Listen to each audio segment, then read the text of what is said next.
사도행전 2장 37절에서 42절 말씀 찾겠습니다.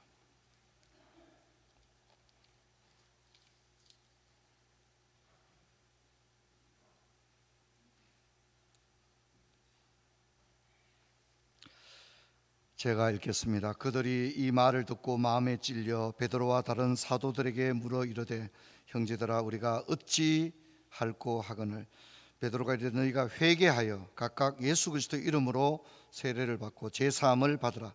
그리하면 성령의 선물을 받으리니 이 약속은 너희와 너희 자녀와 모든 먼데 사람 곧 주 우리 하나님이 얼마든지 부르시는 자들에게 하신 것이라 하고 또 여러 말로 확정하며 구원하여 이르되 너희가 이 패역한 세대에서 구원을 받으라 하니 이 말을 받는 사람들은 세례를 받음에 이날의 신도의 수가 3,000이나 다하더라. 같이 읽겠습니다.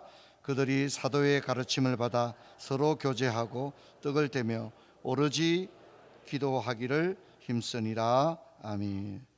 사랑하는 성도 여러분, 올 한 해는 사도신경의 순서를 따라 인생설교를 진행해 왔습니다. 인생설교라는 말이 사람이 살아가면서 반드시 들어야 할 설교들 이렇게 생각을 하고 주제를 사도신경 순서를 따라 말씀을 강론했습니다. 그동안에 성부 하나님을 믿습니다. 성자 예수님을 믿습니다. 성령 하나님을 믿습니다.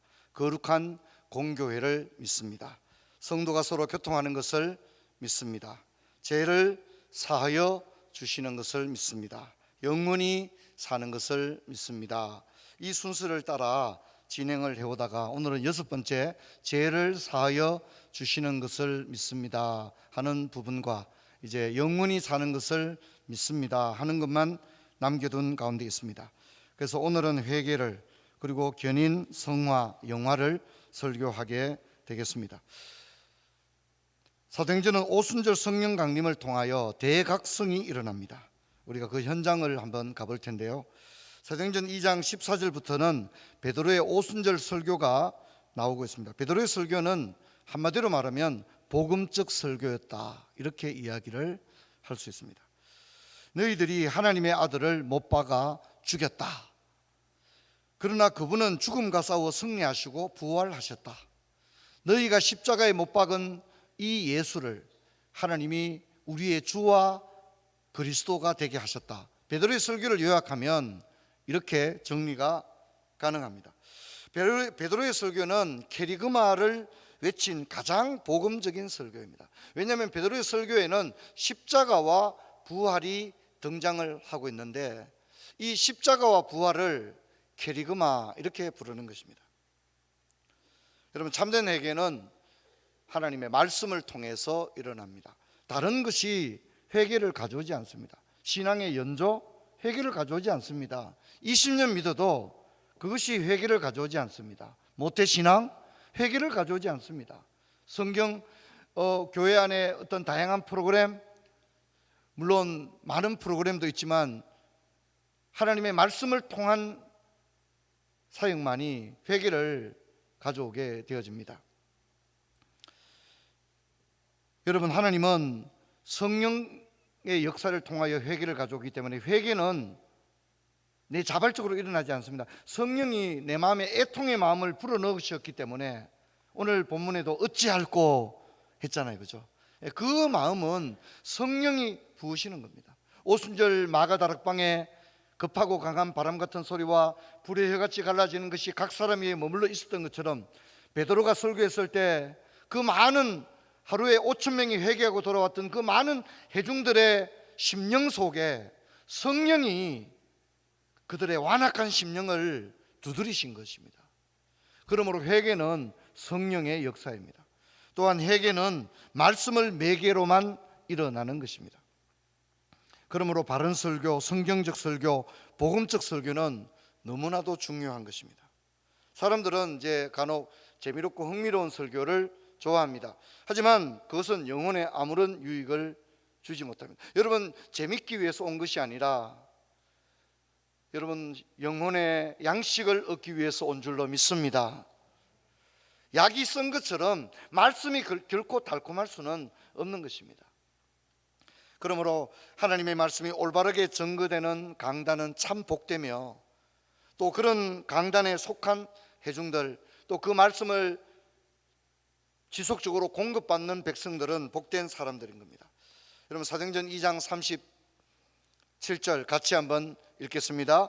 그들이 이 말을 듣고 마음에 찔려 베드로와 다른 사도들에게 물어 이르되 형제들아 우리가 어찌할꼬 하거늘. 여러분도 혹시 말씀을 듣다가 마음에 찔린 적이 있습니까? 말씀을 듣는데 얼굴이 화끈거리고, 말씀을 듣는데 심령의 깊은 찔림을 경험하는 겁니다. 그래서 탄식이 터져 나오고 애통이 터져 나오고 슬픔이 터져 나오는 겁니다.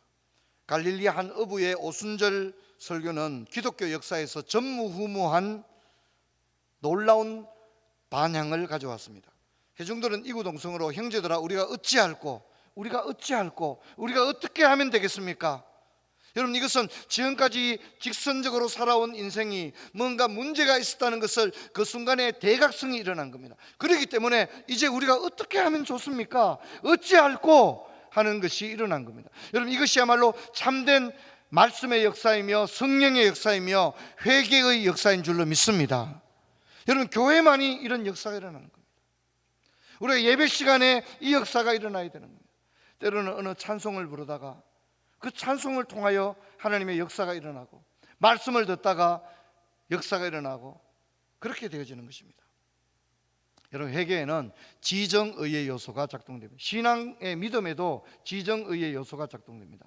그래서 회개는 이 세 가지 요소가 반드시 갖추어져야 합니다. 지성은 먼저 깨닫는 것입니다. 죄에 대한 깨달음과 또 죄에 대해서 인정하는 겁니다. 아, 내가 잘못했구나, 내가 하나님께 범죄하였구나, 그리고 주여 내 탓입니다, 내가 잘못했습니다, 이것을 인식하고 인정하는 겁니다. 그 다음에 두 번째는 뉘우치고 슬퍼하는 겁니다. 그럴 수도 있지, 회개하면 되겠지. 이건 회개가 아닙니다. 그건 회개를 해치우는 거지 회개한 게 아닙니다. 회개는 해치울 수 있는 게 아닙니다. 회개는 그저 입에서 나오는 몇 마디로 끝나는 게 아닙니다. 회개는 속에서 눈물 콧물이 다 쏟아 나오는 겁니다. 자기 자신의 존재에 대하여 한없이 가벼움을 자각하는 것입니다. 야, 내가 어쩌다 이런 짓을 했나, 내가 어쩌다 이런 상황에 빠지게 되었나. 그래서 성경에 나오는 많은 사람들처럼 화로다 나여 망하게 되었도다, 화로다 나여 망하게 되었도다, 주여 나를 떠나소서 나는 죄인이로소이다, 이런 격한 반성이 터져 나오는 것이 감성인 것입니다. 그리고 의지는 그런 지성과 감성의 단계에서 결코 머무는 것이 아니라 거기서 한 걸음 더 나아가는 것입니다. 지성과 감성의 단계에 머무는 것은 자기 연민이지 회개가 아닙니다. 많은 사람들은 이 단계에서 회개했다고 생각하는데 감정은 아무것도 아닙니다. 여러분, 감정은 열매가 아닙니다. 열매는 돌이킴과 개선의 결과가 나타나야 하는 것입니다. 할렐루야. 그래야 그것을 회개라고 하는 겁니다. 아무리 대기업에서 멋진 제품을 만들어도 마지막 검사를 마치고 도장을 찍고 박싱을 해서 그렇게 나와야 판매가 되지 않습니까? 그저 이렇게 미완성 제품을 판매할 수는 없잖아요. 그렇지 않습니까? 회개도 마찬가지입니다. 많은 사람들이 이 두 번째 단계에서 그냥 회개를 해치우고 마는 것입니다. 그러나 회개는 죄로부터 돌이키는 것입니다. 한번 따라서 돌이키는 것, 돌이키는 것입니다. 결별하는 것입니다. 단호히 끊어내는 것입니다. 다시는 하나님을 슬프게 하는 일에 내 몸을 사용하지 않겠다고, 다시는 이렇게 어리석은 선택을 하지 않겠노라고 단호하게, 매우 단호하게 돌이키는 것입니다. 그리고 죄와 결별하는 것입니다. 그리고 삶을 개선하는 것입니다. 근데 그렇지 않은 것을 뭐라 하냐면, 개가 뭡니까? 그 삼킨 것을 뱉었다가 다시 먹는 것과 같다고 했습니다. 회개 시큰했는데 다 뱉어놨는 것을 또 다시 먹습니다. 그건 회개가 아니죠. 예, 회개 시큰해놓고 나서 다시는 이렇게 하지 않겠다 그랬는데 그걸 또 다시 먹습니다. 다 뱉어냈던 걸 다시 먹습니다. 그것은 회개가 아닌 것입니다. 한번 더 합시다. 돌이키고, 거기에 따릅시다. 돌이키고, 결별하고, 개선해야 한다. 개선은 뚜렷한 차이가 나타나야 되는 겁니다. 뚜렷한 차이가 나타나야 됩니다.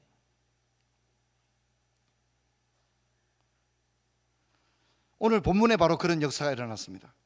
이들은 이 말을 듣고 어찌할꼬 했습니다.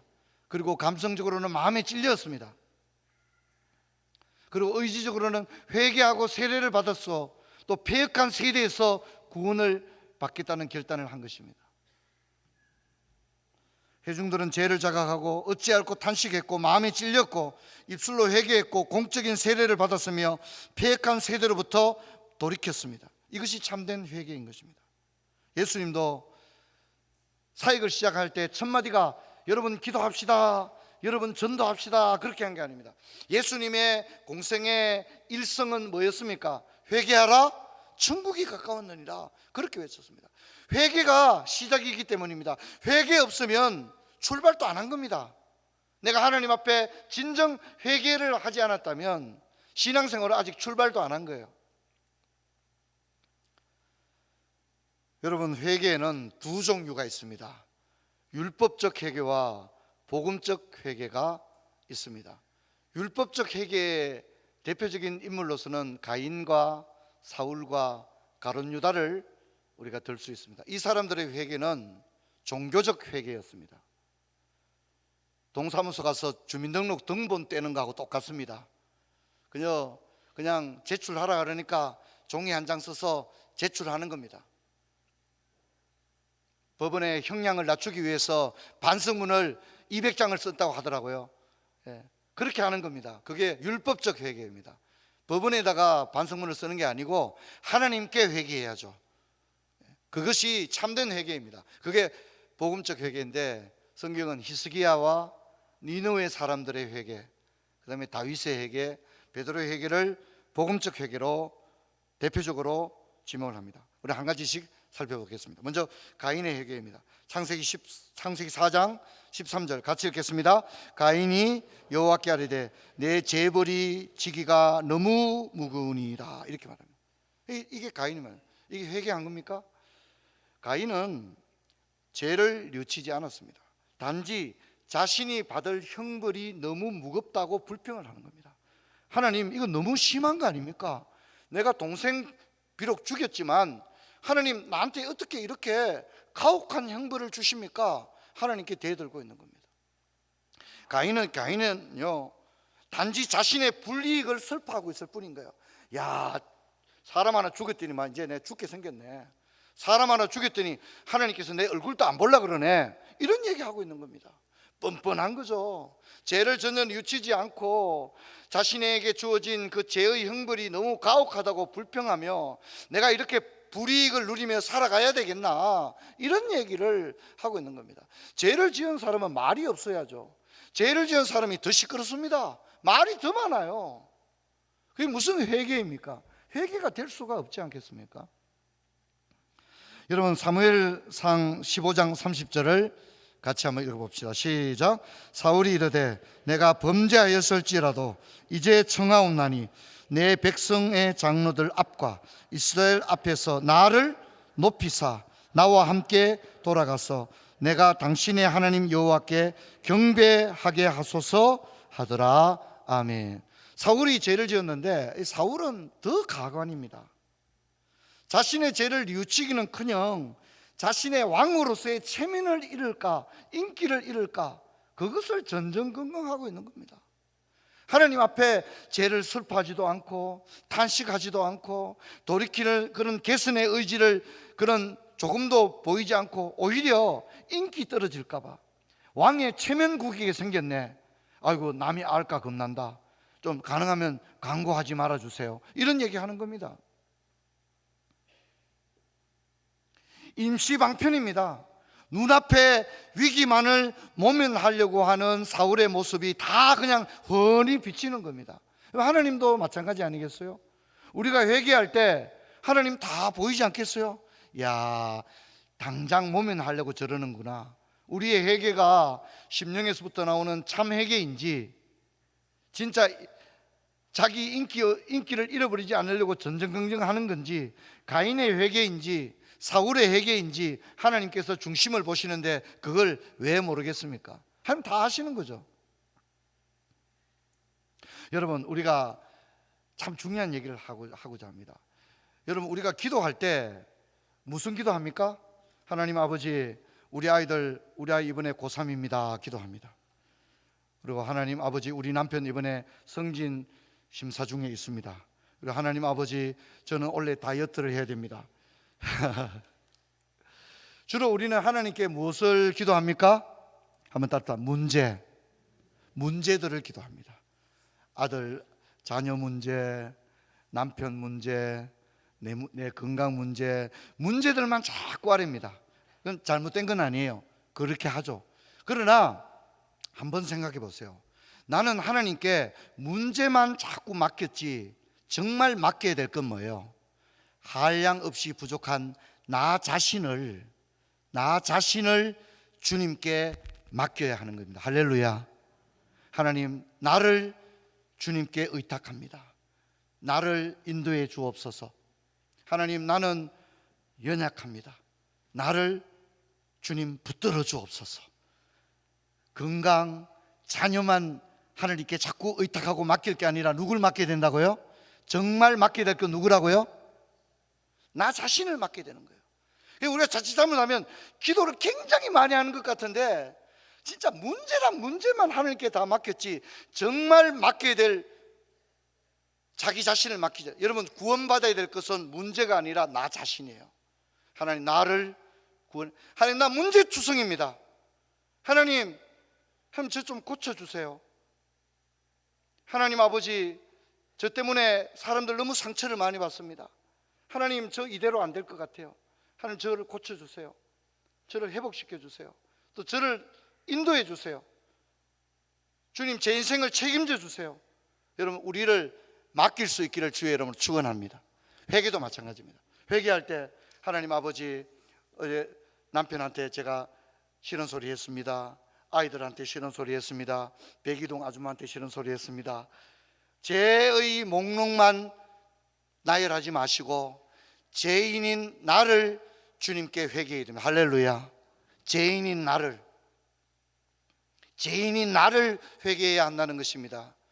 죄인인 나는 가만 놔두고 내가 지은 죄의 목록만 자꾸 하나님께 보고서를 올리지 마시고, 하나님, 나는 정말 너무나도 형편없는 존재입니다. 오늘 또 죄를 지었습니다. 하나님, 이런 죄 저런 죄를 지었는데 하나님 용서해 주시고, 하나님 저를 불쌍히 여겨주세요. 하나님, 다시는 죄를 짓지 않도록 믿음을 강건하게 하여 주세요. 자기 자신을 아릴 수가 있어야 합니다. 자, 마태복음 27장 4절에서 5절 같이 읽겠습니다. 이르되 내가 무지한 피를 팔고 죄를 범하였도다 하니 그들이 이르되 그것이 우리에게 무슨 상관이냐? 내가 당하라 하거늘 유다가 은을 성소에 던져놓고 물러가서 스스로 목매어 죽으니라. 가룟 유다의 회개도 마찬가지입니다. 그는 자신의 죄는 자인했습니다. 잘못됐다는 걸 깨달았습니다. 하지만 하나님께 회개하지 않고 스스로 파국으로 몰고 나갔습니다. 예수님께 죄를 지었다는 점에서는 가룟 유다나 베드로가 똑같습니다. 가룟 유다는 예수님을 팔았고 베드로는 예수님을 모른다 했기 때문이죠. 그런데 이 지점에서 차이가 있습니다. 잘못은 두 사람 다 인정을 했지만 가룟 유다는 단지 거기서 끝나버렸습니다. 하지만 베드로는 주님 앞에 회개하고 울며 통곡했다. 성경에 그렇게 나오죠. 심히 울며, 다구는 소리가 들렸을 때 심히 울며 통곡을 했다, 그렇게 얘기하죠. 그리고 주님 앞에 나가서 주님, 내가 주님을 사랑하는 줄 주님이 아시지 않습니까? 그렇게 했습니다. 여러분, 가인과 사울과 유다의 회개는 극단적인 면을 가지고 있지만 우리의 회개를 돌아보게 하고 있습니다. 여러분, 회개마저도 쇼를 한다면 그 사람은 희망이 없습니다. 여러분, 다른 것은 사람이 좀 가식적인 면이 있을 수 있겠죠. 그런데 회개만큼은 가식적이 되면 안 된다는 겁니다. 회개마저도 쇼를 하듯이 해서는 안 되는 것입니다. 여러분, 회개만은 참 회개를 올려드려야만이 우리가 소망이 있는 백성들이 될 줄로 믿습니다. 회개마저도 하나님을 대상으로 대담한 사기극을 벌린다면 그 영혼이 어떻게 되겠습니까? 하나님을 상대로 사기를 치는 게 아닙니까? 그런 사람은 희망이 없습니다. 우리가 다 부족한 사람이지만 회개만은 진실해야 합니다. 회개한다고 하면서 인간적인 냄새가 풀풀 나는 그런 가인과 사울의 회개에서는 안 됩니다. 복음적 회개가 되어야 합니다. 참된 회개는 참된 복음의 결과이며 성령의 결과입니다. 우리가 인간적인 냄새를 풍기면서 회개한다면 단지 인간적인 연민에 지나지 않고 그런 회개는 구원과 무관하고 성령과도 무관한 것입니다. 그렇다면 복음적 회개는 어떤 것입니까? 여러분, 열왕기하 20장 2절로 3절 같이 한번 읽겠습니다. 히스기야가 낫을 벽으로 향하고 여호와께 기도하이르되 여호와여 구하오니 내가 진실과 전심으로 주 앞에 행하여 주께서 보시기에 선하게 행한 것을 기억하옵소서 하고 히스기야가 심히 통곡하더라. 그 다음 구절도 읽겠습니다. 20장 5절 읽습니다. 너는 돌아가서 내 백성의 주권자 히스기야에게 이르기를 왕의 조상 다윗의 하나님 여호와의 말씀이 내가 내 기도를 들었고 내 눈물을 보았으니 내가 너를 낫게 하리니 내가 3일 만에 여호와의 성전에 올라가겠고 라고 합니다. 히스기야 왕이 잘 나가다가 하나님께 범죄했고 하나님께서 네가 죽을 것이다 사형 선고를 내렸습니다. 그러자 히스기야가 얼굴을 벽을 향하여 하나님께 기도합니다. 그리고 심히 통곡합니다. 자신의 잘못을 뉘우치고 심히 통곡합니다. 하나님의 자비만을 구합니다. 그랬을 때 하나님께서 뭐랍니까? 내 기도를 들었고 내 눈물을 보았다. 우리 한번 따라합시다. 내 기도를 들었고 내 눈물을 보았다. 하나님은 회개에 관해서 정확하게 보고 계시는 겁니다. 우리의 중심을 보고 계시는 거죠. 히스기야의 기도는 참 회개였습니다. 하나님 뭐랍니까? 내 기도를 들었고 내 눈물을 보았다. 얼마나 놀라운 선언입니까? 여러분, 우리가 회개 기도할 때 참 회개 기도하면 하나님께서 히스기야에게 말씀했는 것과 똑같이 말씀하는 겁니다. 내 기도를 들었고 내 눈물을 보았다 라고 하시는 겁니다. 저와 여러분의 회개가 히스기야의 회개에 이르기를 주의 이름으로 축원합니다. 그렇게 하십시오. 오늘부터 결단하십시오. 내가 회개한다 그러면 대충 해치우듯이 하지 말고 회개하면 진짜 제대로 회개해야 되겠다. 그렇게 생각해야 합니다. 여러분, 요나 3장 5절을 한번 읽어볼까요? 같이 읽습니다.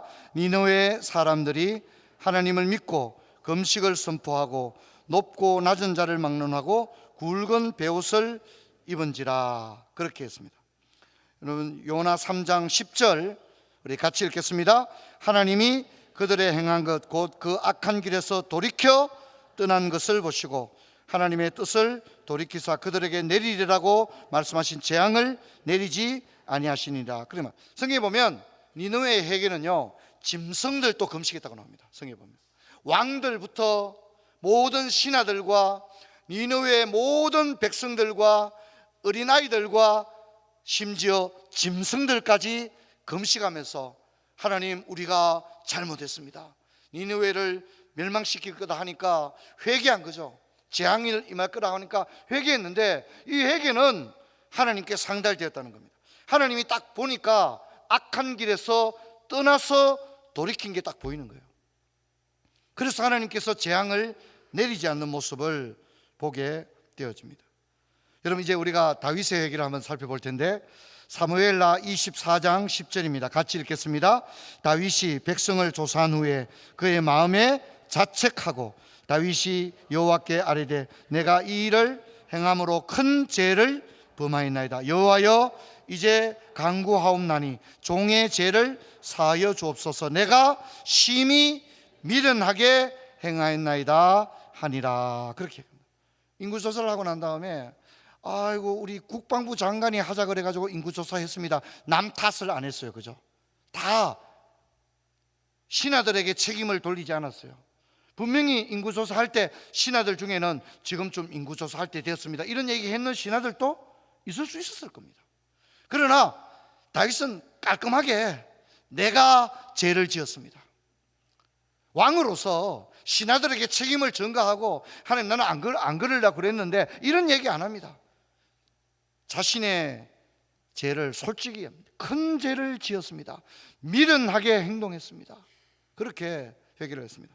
또한 사무엘하 12장 13절 같이 읽겠습니다. 다윗이 나단에게 이르되 내가 여호와께 죄를 범하였노라 하매 나단이 다윗에게 말하되 여호와께서 당신의 죄를 사하셨다 나니 당신이 죽지 아니하려니와. 밧세바를 범한 다음에 나단 선지자가 말했을 때 다윗이 뭐라 합니까? 내가 죄를 범했습니다. 내가 죄를 범했습니다. 나단 선지자가 다윗에게 당신이 바로 그런 사람입니다 직설적으로 말했잖아요. 그때 다윗은 그 선지자의 외침 앞에 회개를 했습니다. 이렇게 인구조사와 밧세바를 범하는 죄를 지을 때 자신의 잘못을 하나님께 아뢰며 죄 용서를 구하는 다윗의 회개는 모범적인 회개였습니다. 여러분 다윗의 기도를 보면요 인간적인 간사함이 하나도 안 나옵니다. 여기 인간 냄새가 조금도 풍기지 않습니다. 그야말로 순수한 회개였다는 겁니다. 남에게 책임을 전가하지 않고 내 탓이요 내 잘못이요 라고 솔직하게 회개하고 내가 미련했습니다, 내가 바보 같았습니다, 그렇게 이야기를 하고 있습니다. 이것이 다윗이었습니다. 다윗이 완전하고 그래서 죄도 짓지 않는다는 게 아닙니다. 다윗도 죄를 지었습니다. 그런데 다윗은 비록 죄를 지었지만 참 회개의 사람이었기에 하나님이 다윗을 사용하셨고 하나님이 다윗을 좋아하신 겁니다. 그 마음의 중심을 아시고 죄를 용서해 주신 것입니다. 여러분 우리는 복음적 회개에 대해서 세 가지의 잘못된 예와 또 세 가지의 복음적 예를 살펴봤는데 복음적 회개는 예수님이 주기도문에도 나오고 있습니다. 여러분 같이 한번 읽겠습니다. 마태복음 6장 12절 같이 읽습니다. 우리가 우리에게 죄 지은 자를 사하여 준 것 같이 우리 죄를 사하여 주옵시고. 죄를 어떻게 용서할 것인가에 대해서 주님은 아주 분명하게 매뉴얼을 주었습니다. 여러분 마태복음 18장 35절 같이 읽습니다. 너희가 각각 마음으로부터 형제를 용서하지 않으면 나의 하늘 아버지께서도 너희에게 이와 같이 하시리라. 너희들이 다른 사람을 용서 안 해준다면 나도 네가 용서 안 해준 것처럼 나도 용서를 안 해주겠다, 그렇게 이야기합니다. 여러분 예수님의 회개에는요 전제 조건이 있다는 겁니다. 회개를 위한 사전 작업이 필요하다는 겁니다. 그게 뭡니까? 나에게 잘못을 범한 형제나 이웃들을 먼저 용서해 주라는 것입니다. 그리고 나서 너의 죄를 나에게 아뢰면 네가 용서해 준 것처럼 네가 땅에서 푼 것처럼 나도 하늘에서 풀어주리라. 할렐루야. 그렇게 하는 것입니다. 여러분 이거 외에 그 어떤 신학 박사가 와서 설교해도 설교할 수 없습니다. 이건 주님이 가르쳐준 회개 시스템입니다. 그러므로 우리가 해야 할 것은 남을 용서하는 것이고 우리가 받아야 될 것은 죄의 사면을 받아야 하는 것입니다. 근데 용서가 뭘까? 참 이게 문제죠. 우리는 용서했다고 그러는데 밀양이라는 영화에 나오는 장면이 그렇잖아요. 그죠? 전도연은 자식을 잃어서 가슴이 무너져 내리는데 그 육에 보면 갔더니 얼굴이 막 환한 거예요. 그래서 뭐라고 합니까? 나는 하나님께 다 용서받았다, 그런 얘기하고 있는 거예요. 그게 전형적으로 잘못된 율법적 회개인 것입니다. 자, 그래서 여러분 오늘 이 부분을 잘 보시기 바랍니다. 회개가 이런 겁니다. 회개를 이렇게 정의를 깔병의 주기도문 강의에 이렇게 해석을 해놨어요. 용서는 이겁니다. 한번 답다. 의지적 제거. 그냥 우리 몸에 악성 종양이 있으면 떼내야 되잖아요. 그죠? 놔두면 안 되죠. 그는 의사가 수술하기 전에 악성 종양이 있으면 떼내겠습니다 사인하고 의사가 안 물어보고 자기가 다 떼내죠. 그렇죠, 그죠? 그런 것처럼 의지적으로 떼내야 되는 거예요. 용서는. 그럼 뭘 떼내야 되느냐? 이건 잘 안 떨어지는 걸 의지적으로 떼낸다 이 말입니다. 잘 안 떨어지는 게 뭡니까? 분노입니다. 분노입니다. 예, 분노. 그 다음에 뭡니까? 미움. 그 다음에 뭡니까? 보복심. 이런 거는 잘 안 떨어지는 거거든요. 그래서 이걸 어떻게 떼내라고요?